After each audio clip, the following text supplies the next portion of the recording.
नमस्कार भक्तों, जय मां पद्मावती, जय गुरुदेव। बहुत कम ही लोग जानते हैं कि दर्पण भाग्य और दुर्भाग्य कुछ भी ला सकता है। ये सकारात्मक ऊर्जा को बढ़ाने का सरल एवं सटीक तरीका है, बशर्ते इसका उपयोग सही ढंग से हो। अन्यथा नकारात्मक ऊर्जा को आकर्षित करने से भी ये पीछे नहीं हटता। अतः दर्पण का सही उपयोग कर जीवन में सुख, शांति और समृद्धि संपन्नता को हम आसानी से ही संजो कर रख सकते हैं। दर्पण का उपयोग केवल सजने, संवरने और श्रृंगार के लिए ही नहीं, बल्कि वास्तु दोष दूर करने के लिए भी होता है। इसका सही ढंग से उपयोग विभिन्न प्रकार के वास्तु दोषों को निराकरण करता है। दर्पण के विभिन्न प्रकार के प्रयोगों से जीवन में समृद्धि लाई जा सकती है और नकारात्मक प्रभाव देने वाली ऊर्जा को परिवर्तित भी किया जा सकता है। दर्पण को जहां सही उपयोग करने से वास्तु दोष में कमी आती है, वहीं गलत प्रकार से उपयोग करने पर दर्पण अनेक गंभीर समस्याओं को पैदा कर सकता है। टूटा हुआ दर्पण भारतीय संस्कृति के अनुसार अशुभ माना जाता है। यदि कोई व्यक्ति सुबह उठते ही टूटा दर्पण अथवा शीशा देख ले तो उसका पूरा दिन संघर्ष में बीतता है। वास्तुशास्त्र के अनुसार घर में कोई टूटा कांच टुकड़ा या दर्पण नहीं होना चाहिए तथा धुंधला या विकृत प्रतिबिंब दिखाने वाले आईने को भी प्रयोग में नहीं लाना चाहिए। परम पूज्य गुरुजी के अनुसार जब समुद्र मंथन हुआ था तब लक्ष्मी के साथ पारद भी निकला था, जिसे मरकरी कहा जाता है, जो कि दर्पण बनाने के लिए आवश्यक रसायन है। यदि दर्पण का रसायन कम हो गया हो और वह हटने लगा हो तो उस दर्पण को तत्क्षण ही बदल देना चाहिए, क्योंकि यह दुर्भाग्य लाता है। यदि दर्पण में हम झुककर अपना प्रतिबिंब देखते हैं तो उससे संघर्षपूर्ण जीवन व्यतीत होता है। अतः अगर हम दर्पण को उठकर देखते हैं तो हमारा जीवन उठ जाता है, क्योंकि दर्पण सिर्फ दर्पण ही नहीं, वह 16 दिशाओं से प्रतिबिंबित आकर्षित करने वाली शक्ति बन जाता है। दो दर्पण एक दूसरे के सामने नहीं लगाने चाहिए, क्योंकि उससे उस स्थान पर शांति व शुभ ऊर्जा संचार की अपेक्षा बेचैनी और उदासी की मात्रा में वृद्धि करता है।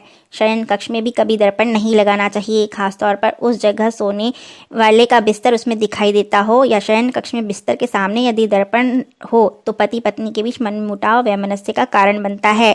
जगह के अभाव में अगर दर्पण वहां लगाना भी पड़े तो सोते समय वहां पर कपड़ा ढक देना चाहिए। दर्पण हमेशा पूर्व और उत्तर दिशा की ओर ही लगाना चाहिए। दक्षिण और पश्चिम दिशा में दर्पण नकारात्मक ऊर्जा तथा संघर्षपूर्ण जीवन को बढ़ावा देता है। किसी भी कमरे में दरवाजे की ओर अंदर में दर्पण नहीं लगाना चाहिए। व्यापारिक स्थल पर दर्पण इस प्रकार लगाना चाहिए जिसमें आपका cash box, billing machine, register आदि सामान का प्रतिबिंब दिखाई दे। इससे संपन्नता आती है, क्योंकि वह मल्टीप्लाई होकर दिखता है। व्यापार का स्थान, नकद लेन देन पर दर्पण लगाना लाभदायक होता है। पूर्व की दीवार पर तथा घर या कार्यालय के मुख्य द्वार के सामने की दीवार पर गोल दर्पण लगाना लाभकारी सिद्ध होता है।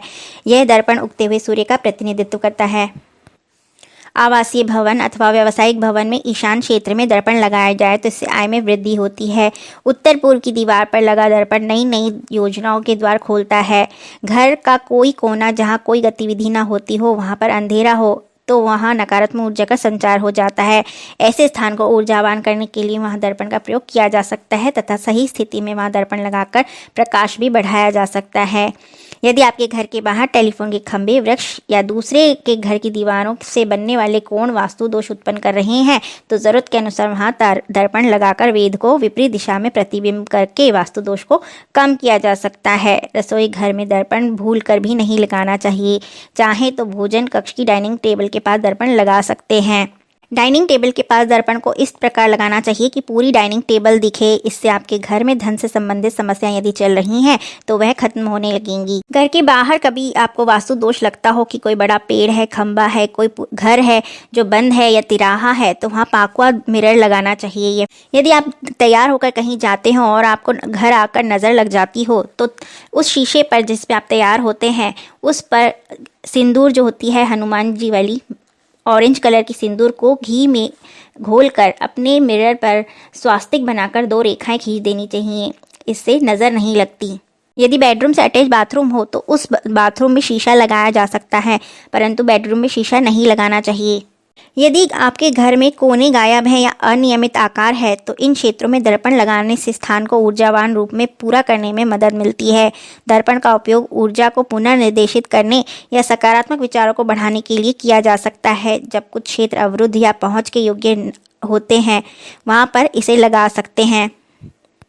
दर्पण को हमेशा स्वच्छ रखना चाहिए। उसे धूल, मिट्टी, गंदगी से अटा नहीं रखना चाहिए और यदि उसमें दरार आ गई है या कोई विकृति आ गई है तो उसे तुरंत प्रभाव से बदल देना चाहिए।